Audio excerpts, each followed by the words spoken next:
ይህነው ሃይማኖቴ ይህነው የኔ እምነት አልሐምዱሊላህ ሀዩን ላይ ሙት ያደረገን ጌታ የነቢ ኡመት ምስጋና ይገባው በማታም በጧት ምስጋና ይገባው በማታም በጧት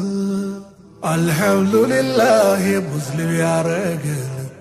የህይወት መመሪያ ቁርአን የሰጠን አልሐምዱሊላህ ሙስሊም ያረገን የህይወት መመሪያ ቁርአን የሰጠን ሐቅ ጠላት አለው የማይሆንለት ያኔ ለነቢዩ የማይተኛለት ገውረስ የሚባል ሰው ነበረ ጠላት ነቢዩን ለመግደል መጥቶ በድንገት